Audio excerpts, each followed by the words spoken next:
লেগেছে, ও রব্বি আল্লাহ পাক, আমি ফাতেমাকে 3 দিন আপনি খাওয়াননি, আমি ফাতেমাও খুশি নয়, আপনার উপরে রাজি রয়েছি। আমি ফাতেমার স্বামী আলী 3 দিন খাইনি, আমার আলী আপনার উপরেও খুশি নয়, রাজি। আমার হাসান হোসেন 3 দিন খাইনি, আমি হাসান হোসেনও রাজি আপনার উপরে। তবে আল্লাহ পাক আমার দরবারে এমন একজন মেহমান নিয়ে এসেছে, তিনি যদি জানতে পেরে যায় ফাতেমা 3 দিন খাইনি, মনে দুঃখ নিয়ে ঘরে ফিরে যাবে। আমি আমার আব্বাকে দুঃখ দিতে চাই না। আয় আমার আল্লাহ, হাবিবুল্লাহর জন্য কিছু খাবার আপনি ব্যবস্থা করে। আমার আল্লাহ আওয়াজ দিয়ে দিলে, হে জিবরাইল, জমিনে চলে যা, জমিনে চলে যা, জান্নাত থেকে খাবার ভর্তি খাঞ্চা নিয়ে চলে যা, আমার ফাতেমা দরবারে গিয়ে ওই জান্নাতি খানা খেয়ে পৌঁছে দে। আরো জোরে বলুন সুবহান।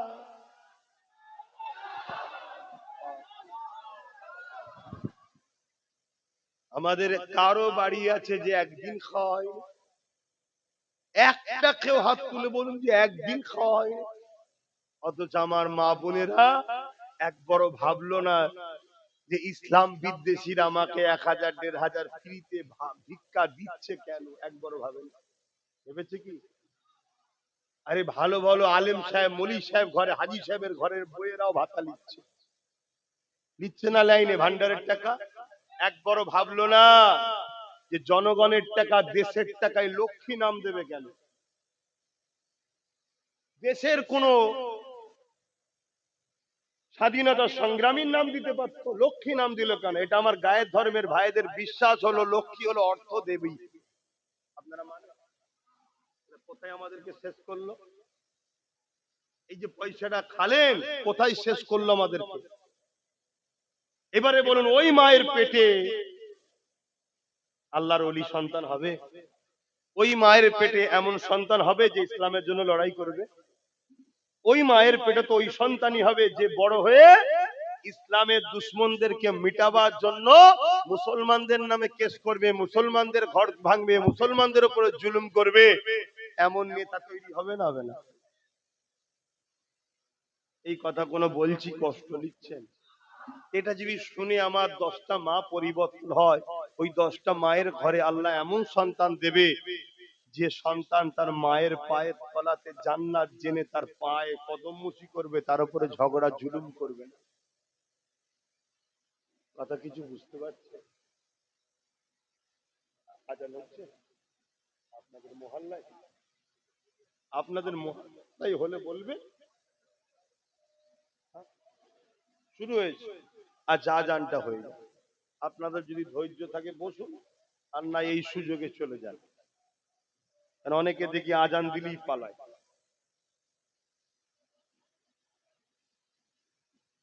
7:30।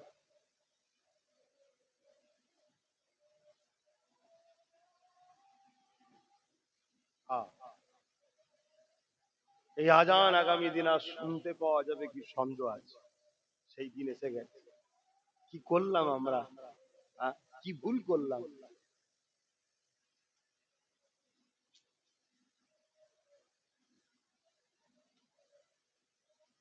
সাল্লাল্লাহু আলাইহি ওয়াসাল্লাম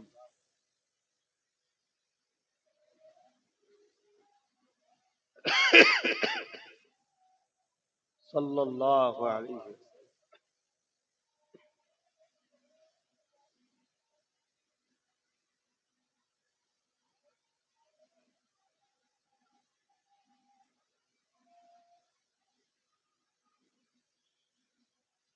লা হাওলা ওয়ালা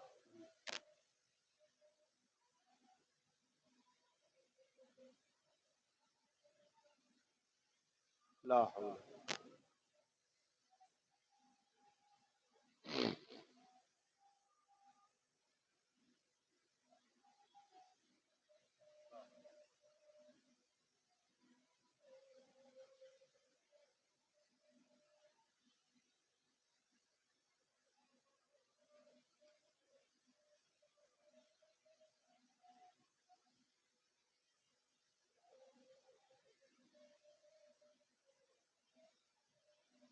اللهم رب هذه الدعوة التامة والصلوات القائمات محمد الوسيلة الفضيلة الدرجة ربي واسقه مقام محمود الذي إنك لا تنسى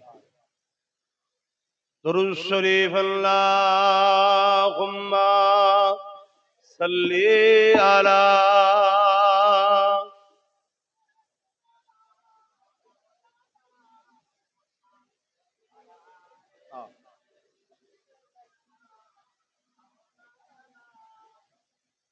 যাদের হৃদয়ে আছে আল্লাহর ভয় তারা কখনো নবী ভুলে যায় না আল্লাহর প্রেম ছাড়া এই দুনিয়া কারো কাছে কোনো কিছু চাই না প্রকৃত সাকসেসফুল তো এইটাই যেন আমার আল্লাহ ও রসুলকে আমরা রাজি করতে পারি যাদের হৃদয়ে আছে আল্লাহর ভয় তারা কবু নবী ভুলে যায় না আল্লাহর প্রেম ছাড়া এই দুনিয়ায় কারো কাছে কোনো কিছু চাই না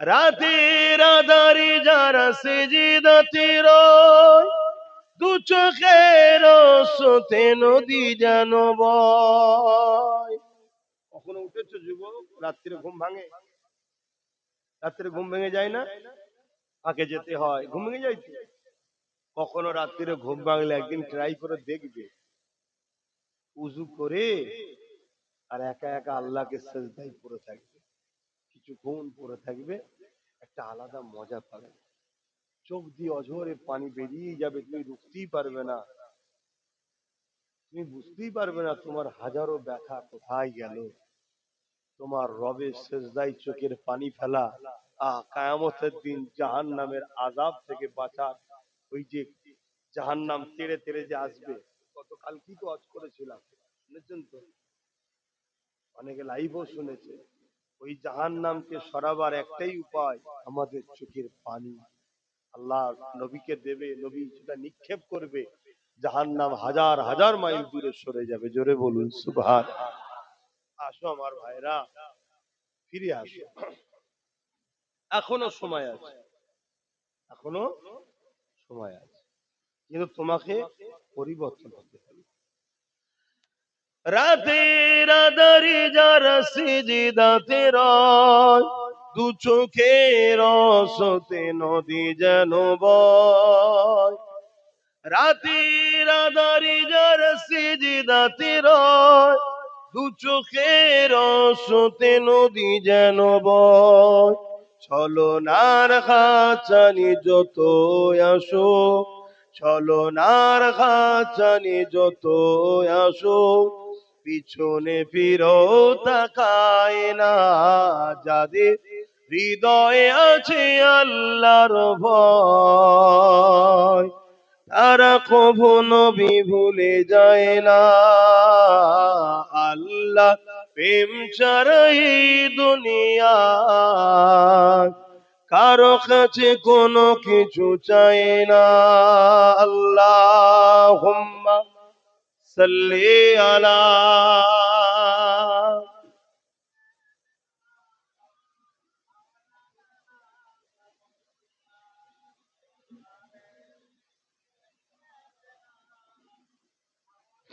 এই ভাই তুমি ওখানে কি করছো কিছুদিন আগে দেখলে তো এক প্যাটিসালাকে মেরেছে আমরা মারার ধর্মের লোক নয় মারতে বলবো না জানি তুমি গরিব মানুষ কাজ নেই খেটে খাচ্ছ কিন্তু আমার মাইন্ডটা তোমার দিকে চলে যাচ্ছে তুমি পিছন দিকে যাও ভাই পেটের জ্বালা এসেছো জানি কিন্তু পিছনে কারবার করো শুনছেন তো হ্যাঁ কেন আমার মাইন্ডটা ওই দিকে চলে যাচ্ছে আর এটাও একটা আদবের খেলাফ হবে আমি কিছু কথা বলবো কেউ ওর দিকে ব্যস্ত থাকবে কথাটা না শুনে ইসলামের গুনাহগার হবে কিন্তু গরিব মানুষ আমার ওর পেটের তো লাথি মারলে হবে না কোথা পাবে? তবুও তো চুরি না করে নেতাদের মতো চোর না হয়ে ও কমসম বাদাম বিক্রি করে খাচ্ছে। এই জায়গায় যাক ভালো, যেই হোক যে ধর্মেরই হোক আমার দেখার দরকার নেই, কমসে কম নেতাদের মতো চোর তো নয়। এতিম গরিব বিধবা অসহায় দেশের মাল হারামখোরগুলো যেভাবে খাচ্ছে সে কাজ তো করেনি। কিন্তু আমি অনুরোধ করব ভাই আপনি একটু সাইডে সাইডে করেন, তাহলে আমার মাইন্ডটাও ঠিক থাকবে। তো যাই হোক ভাইয়েরা আমার, কি কথা বলছিলাম বলবেন তো? হ্যাঁ, আমাদের অনেকবার অনেক জায়গায় আমাদের ছেলেদের ব্যবসা করতে যাওয়ার জন্য মেরে দিয়েছে। তোমাদের এই দত্তপুকুরে মনে আছে কোন এক মেলাতে ক্লাবের মধ্যে ঢুকে গলায় দড়ি দিয়ে মেরে দিয়েছে? তোমরা হয়তো অনেকে ভুলে গেছিলে, আজকে বললাম বলে মনে পড়লো। ঠিক করে বলো, স্মরণ ছিল কি? কিন্তু আমি ভুলিনি, আমি ভুলিনি। আর এই সব কিছুর জন্য দোষী আমার কম, অন্য কাউকে আমি দোষ দেবো না, অন্য কাউকে দোষ দেবো না। চোরের কাজ চুরি করবে, ডাকাতের কাজ ডাকাতি করবে, বাড়িওয়ালা যদি দোষ না করে চোর ডাকাত চুরি করতে পারে না। আমরা দোষ করেছি, ঘরের দরজা খুলে শুয়েছি আর ঘরে মাল আছে, কানে কানে সবাইকে শুনি। ওই পুকুরে যে বলেছে বুবু জানিস তো ভাবি তো দাদা আজকে আমাকে 5 ভরির একটা হাড় দিয়েছে, ওইটা চলে গেল একদম পুরো দ্রুত খবর। তাহলে চোর তো আসবেই। কি? তাহলে দোষ আমরা করছি, ঠিক তেমনই রাজনীতির ক্ষেত্রেও দোষ আমরা করেছি, তাই আজকে আমরা চারিদিকে খুন হচ্ছি, মার খাচ্ছি। আমি ছোট্ট একটা কথা বলে আবার ওইদিকে চলে যাচ্ছি। এমন একটা প্ল্যান তৈরি করা হচ্ছে, সাপ দেখলে আমরা কি করি? যেটা বলো, কেন মারে? কেন মারে? আমরা তো হাঁস মুরগি দেখলে তো মারি না, সাপ দেখলেই মারি কেন? তাহলে ছোটবেলা থেকে আমাদের মেন্টালিটিতে ছোটবেলা থেকে ট্রেনিং দেওয়া হচ্ছে, বাপ মা প্রতিবেশী সবাই কি সাপ বিষাক্ত জিনিস, ক্ষতিকারের জিনিস, মেরে ফেলতে হয়। আর মুরগি হাঁস মারার জিনিস নয়, ছোটবেলাতে ট্রেনিং। তোমরা জানো কি জানো না, তোমাদের পিছনে হাজারো স্কুলে হাজারো জায়গায় একটা সমাজ ট্রেনিং দিচ্ছে মুসলমান হলো সাপের থেকেও বিষাক্ত। যেমন সাপ দেখলে মেরে ফেলতে হয়, ছোট্ট ছোট্ট বাচ্চাদেরকে এখন থেকে ট্রেনিং দেওয়া হয়েছে। তারা আজকে অনেক বড় হয়ে গেছে, এখনো ট্রেনিং চলছে, মুসলমান দেখলে মেরে দাও। তোমাদের তো হুঁশ নাই ভাই, তোমাদের তো খেয়ালই নাই। সমাজে ট্রেনিং দেওয়া হচ্ছে মুসলিম মেয়েদেরকে রেপ করলে পাপ হয় না, পুণ্য হয়। মুসলিম মেয়েদেরকে তুলে নিয়ে আসো, চাকরি দেওয়া হবে। গল্প বলছি না, আমাদের সব ভিডিও আছে।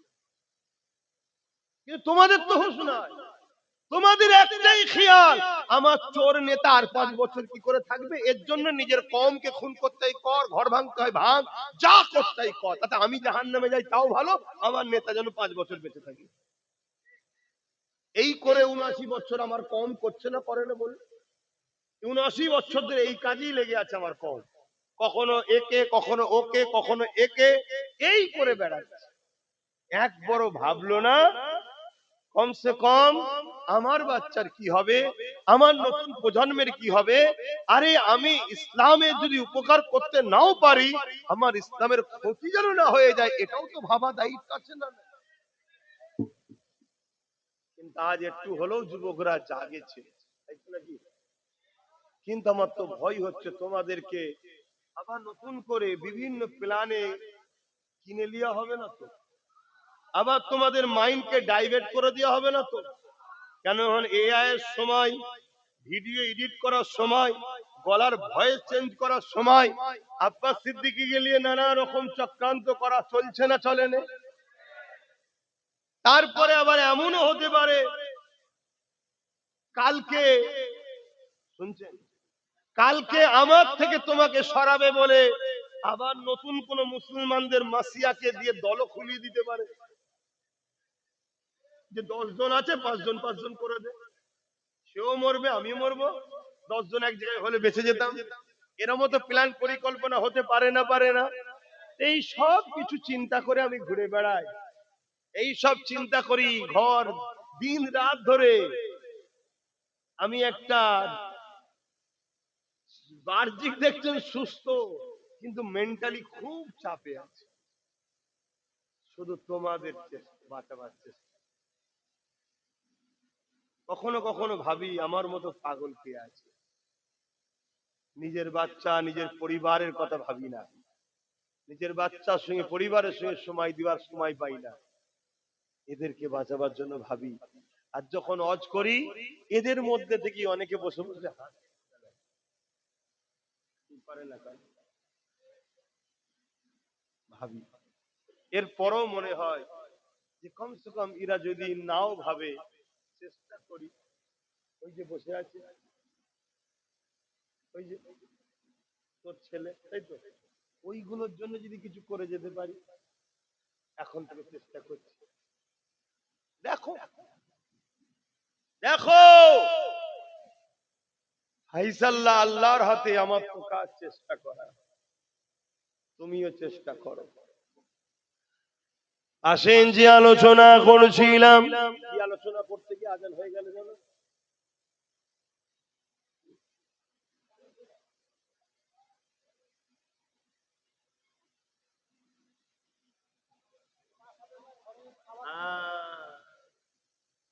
তাহলে বলো কতজন কত দিকে চলে গেলে।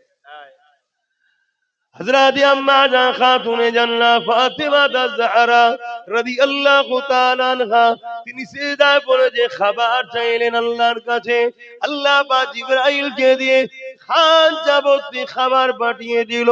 এখানে প্রশ্ন হলো এই জায়গায়, আরে দোলজানে সুলতান নবী মুহাম্মদ রাসূলুল্লাহ, তিনিও 3 দিন খাননে পেটে 3টে পাথর বেঁধে রেখেছে, উম্মাত উম্মাত উম্মাত উম্মাত করে কেঁদে কাটাচ্ছে, উম্মাদের নাজাতের জন্য কাঁদতেছে। এ যুবকেরা, রাসূলুল্লাহ কলিজা টুকরি খাতুনে জান্নাত ফাতিমা আয-জাহরা রাদিয়াল্লাহু তাআলা আনহা, তিনিও 3 দিন খায়নি। মাওলা আলী শেরে খোদা 3 দিন খায়নি। ইমামে হাসান হুসাইন তিনারা যখন ছোট ছোট ছিলেন, তিনারাও 3 দিন খায়নি। একবার ভাবো, আল্লাহ তোমার আমার কারো অভাব দেয়নি, কিন্তু এরপরও সামান্য ভিক্ষা পেলে আমার বাপ ভাই মা বোনেরা একবারও ভাবার সময় নেই এই টাকাটা ভিক্ষা আসছে কোথা থেকে। মদের টাকা নয় তো, একবারও ভাবি। এই তো বললো, যেটা বললো কোনটা মহল্লার আজান কোন হচ্ছে এখন, তাহলে মহল্লার হক আদায় করে। মাইকটা বন্ধ করো, বন্ধ করে দিছো। হ্যাঁ, মহল্লার হক আদায় করতে হবে। কেন? আগেকার সময় মুখে আজান হতো, এখন লাউড স্পিকার হচ্ছে অনেক দূরে। ইফতারির সময় নিজের মহল্লাটাকেই খেয়াল করা হয়, সেহরির সময় নিজের মহল্লাটা খেয়াল করা হয়, খাবার সময় নিজের মহল্লাটা লোভ, আর সেহরির সময় ওইখানটা দেরি করে দেয়, ওটা লোভ হবে নাকি?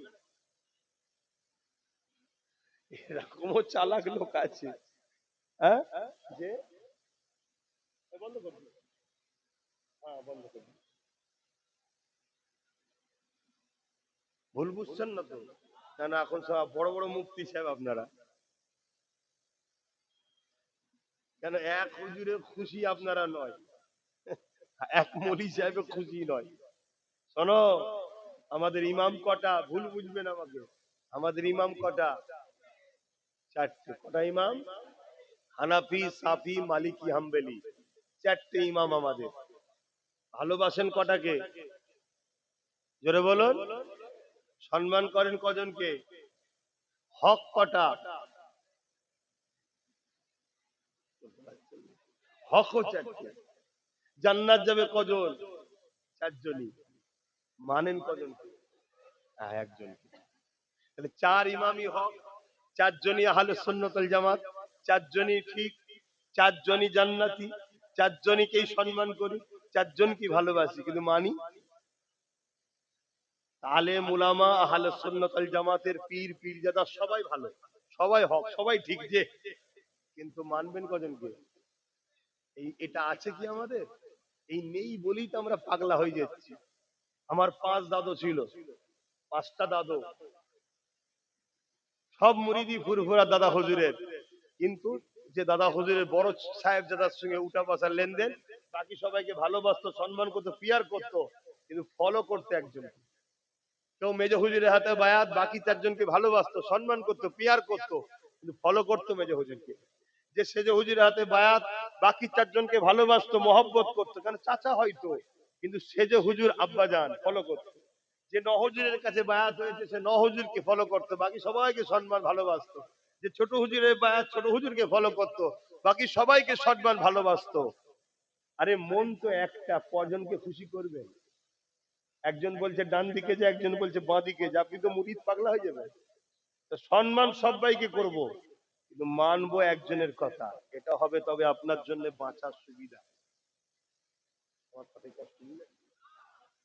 নীতির কথা বলছি তো, শরিয়াতের কথা বলছি তো, তো হিংসা করার কিছু নেই, আর রাগ করারও তো কিছু নেই। কথা বুঝে আসছে? হযরতে খাতুনে জান্নাত হুজুরের কথা বলছিলাম। তিনি ওই খাঞ্চা পাঠালেন হুজুরের খেদমত আমার নবীর কাছে।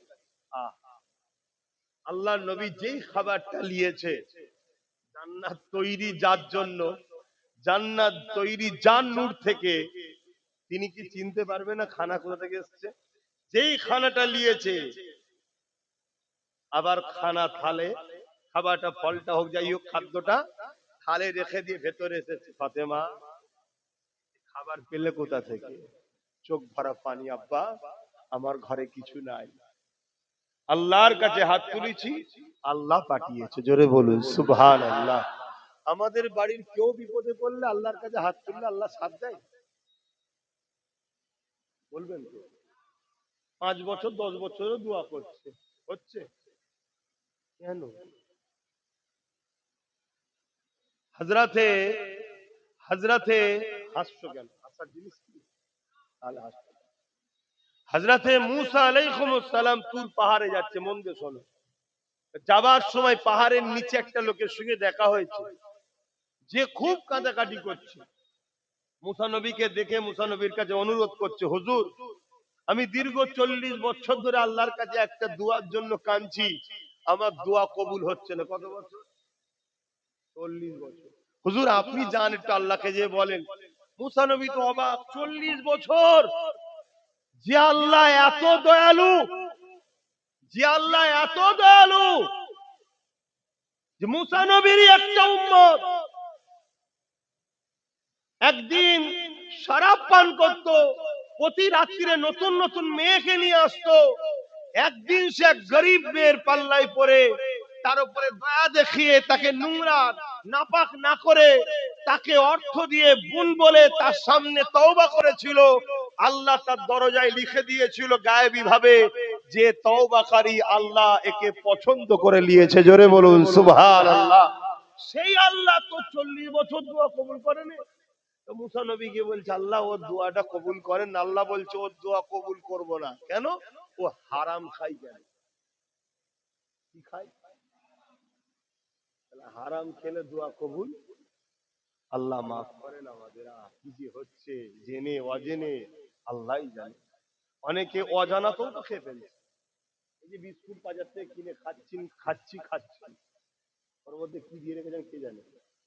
একদিন সোশ্যাল মিডিয়ায় দেখলাম চায়ের সাথে গোবর মিশাচ্ছে। আমি সেই দিন থেকে চা খাওয়া ছেড়ে দিয়েছি। কথা বুঝে?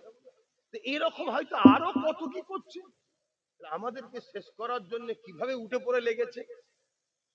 সেই জায়গায় আমরা কি একটু ভাবছি যে কিভাবে বাঁচবো? কমসে কম ডেলি তো তওবা করো, ডেলি তো আল্লাহর কাছে পানাহ চাও। কমসে কম ইচ্ছা করে ভুল যেন না হয়, ইচ্ছা করে যেন হারাম না খাওয়া হয়। এটা বাস্তব কথা বলছি। অনেক সময় অনেক পার্টির পক্ষ থেকে পিকনিক দেওয়া হয়, ফ্রিতে খাওয়ানো হচ্ছে। খোঁজ নিয়ে দেখেছো কিসের পয়সা? জবাই করে না, ঝটকা দিয়া না, কাটা খোঁজ রেখেছো? তুমি আমি তো গিয়ে বসে গেলাম। ভাবো আমার সোনার ভাইয়েরা, কি ক্ষতি করছি তো নাকি? এই হুজুরের পাল্লায় পড়লে শুকিয়ে মরতে হবে, খাওয়াই হবে না। আমি ওটা বলছি, সব যাচ্ছে 5টা বন্ধু মিলে 200 করে টাকা এক জায়গায় দিয়ে 1000 টাকা দিয়ে মুরগি কিনে নিয়েছে, মালতানে নিজেরা জবাই করে একসাথে ফিস্টি করে পিকনিক করে খেলো না, মানা করেছে, কিন্তু ওই জায়গায় গান বাজালে হবে, গান বাজালেই হারাম হবে। হযরতে ফাতেমা হুজুরের সংসারের খবর শোনো তাহলে কেমন হলো। এমনি তারা জান্নাতি নারীদের সর্দার হয়নি। আরো একটা খাতুনে জান্নাতের কথা বলছি। এ যুবকেরা, তরুণেরা, হযরতে ফাতেমা আয-জাহরা রাদিয়াল্লাহু তাআলা আনহা দুনিয়া থেকে চলে যাওয়ার সময় হয়েছে। হযরতে মাওলা আলীর কোলে, স্বামীর কোলে মাথা দিয়ে হযরতে ফাতেমা আয-জাহরা রাদিয়াল্লাহু তাআলা আনহা রয়েছে। এমন করে চোখকে বন্ধ করে রেখেছে, একেবারে দুনিয়া থেকে চলে যাবার শেষ সময় হয়ে গেছে। হযরতে মাওলা আলী কাঁদে, স্ত্রীর মাথাতে হাত বুলাতে লাগে, খাতুনে জান্নাতকে বলতে লাগে, এই ফাতেমা, জীবনে কোনোদিন আমার কাছে কোনো বাইনা তুমি করলে না, জীবনে কোনোদিন আমার কাছে কোনো জিনিস তুমি চাইলে না, কোনো জিনিস চাইলে। যে হালে স্বামী রেখেছে, স্বামী তো রাখে না, রেখেছে কে? আমি তো ওসিলা, সেইটাতেই রাজি। হযরতে মাওলা আলী বলছে, আজকে জীবনের একটা আশা, তুমি একটা কিছু আমার কাছে চাও, কখনো তো চাইলে না, একটা কিছু চাও। হযরতে ফাতেমা হুজুর চোখ খুললেন, মুচকে এসে বলছেন, আমার প্রাণের স্বামী, আমি গাওয়া দিচ্ছি, আপনি হলেন শ্রেষ্ঠ পুরুষ, আমি আপনার উপরে রাজি আছি। জোরে বলুন সুবহানাল্লাহ। আল্লাহ নবী বলছে, ওই স্বামীটাই হলো শ্রেষ্ঠ পুরুষ যাকে তার স্বামী সার্টিফিকেট দেয়, আমি আপনার উপরে রাজি আছি। শুনছেন তো? খাতুনে জান্নাত বলছে এই অবস্থা, আমি আপনার উপরে রাজি আছি, আপনি কেন তো মন খারাপ করছেন? তারপরও মাওলা আলী বলছে, ফাতেমা, এটা আমার জীবনের একটা শখ, তুমি আমার কাছে একটা কিছু চাও। কোনো দিন কোনো বাইনা করেন স্বামীর কাছে, যখন যেটা এনে দিয়েছে আলহামদুলিল্লাহ। শুনছেন কি শিক্ষা দিয়েছে রসুল তিনার কন্যাকে? আর আমার বাপ গুনা, আপনারা আপনার কন্যাকে কি শিক্ষা দিয়ে জামাই বাড়ি পাঠান? জামাই বইয়ের টেনশনে রাস্তায় অ্যাক্সিডেন্ট করে মারা যাচ্ছে, হাজার হাজার যুবক মরে যাচ্ছে পরিবারের টেনশনে, পুরুষদের হায়াত কমে যাচ্ছে, স্বামীর হায়াত কমে যাচ্ছে নারীদের অত্যাচারে। মানসিক টেনশন হলো সব থেকে বড় টেনশন। এই টেনশনের কারণে স্বামীর পুরুষরা আগে মারা যাচ্ছে, হায়াত কমে যাচ্ছে। এর জন্য কিয়ামতের দিনে বাপেদের ঘরে আল্লাহ করবে, কিয়ামতের দিন কি ট্রেনিং দিয়েছে মেয়েকে। আমার কথা খারাপ লিখছেন না তো বাপ জানেরা? আমাদের প্রবাদ বাক্য একটা সমাজে আছে, কি পুরুষরা এই নারী কন্যা সন্তান পুত্র সন্তানের থেকে বাপকে বেশি ভালোবাসে, কি আছে না নাই? আর সত্য কথা, পুত্র থেকে বাপকে মেয়ে সন্তান বেশি ভালোবাসে, সত্য কথা, মিথ্যা বলছি না। কিন্তু অপরদিকে এটা খেয়াল করে দেখেছেন, 100-র মধ্যে 95টা বাপ যদি জাহান্নামে যায়, কন্যার জন্য যাবে। এটা খেয়াল করে দেখেছেন? কারণ আজকালকার কন্যাগুলো যেভাবে পার্কে ঘুরছে, যেভাবে সেলফি তুলছে, যেভাবে ফেসবুকে ছবি ছাড়ছে, যেভাবে ড্রেস করছে, এই সব জবাব বাপকে দিতে হবে। শুনছেন তো? তাহলে যেমন কন্যা বাপকে বেশি ভালোবাসে, আর বাপ যদি 100-র মধ্যে 95টা বাপ জাহান্নামে যায়, তার জন্য দোষী কে? কন্যা। কন্যা যদি সত্যিই বাপকে ভালোবাসে, তাহলে কন্যা বাপের ইজ্জত কে কখনো খেলা করতে পারে না। আজকে আমার বোনেরা অন্য নারীদের সঙ্গে পাল্লা দিতে শুরু করেছে, আমার বোনেরা অন্যদের সঙ্গে তাল মিলাচ্ছে, কিন্তু আমার বোনেরা জানে না, অন্য ঘরের সন্তানেরা তার মাকে বৃদ্ধাশ্রমে রাখে। এ বোন, তাদের সঙ্গে যদি পাল্লা দাও, তোমার বেটাও তোমাকে বৃদ্ধাশ্রমে রাখবে, ভালো লাগবে তো? তাহলে তুমি খাতুনে জান্নাতকে ফলো করো, তোমার বাচ্চাকে হাসান হোসাইনকে চিনাও, তাহলে তোমার বাচ্চা তোমার পা ধরে সারা জীবন পড়ে থাকবে, বৃদ্ধাশ্রমে রাখবে না। আজকে তুমি নিজের সৌন্দর্যকে দেখাবার জন্য সেলফি তুলে আপডেট করে দিলে, কাল তোমার পেটের বাচ্চাটা যদি আলেম হয়, দুনিয়ায় যেই ফতোয়া দিতে যাবে আর অমনি বলবে এই মৌলী সাহেব ফতোয়া রাখ, দেখ তোর মা দেখ কি করছে। তোমার বাচ্চাটার মাথা হ্যাঁ খাবে না? একটু ভেবে ভেবে মা বোনেরা পা ফেলো। এই এবার অধিকার আছে তো নাকি? না মনে মনে সব রাগ করছে যে এই হুজুরের আর সাথ দেবো না, সাথ না দিলে আমি জাহান্নামে চলে যাবো নাকি?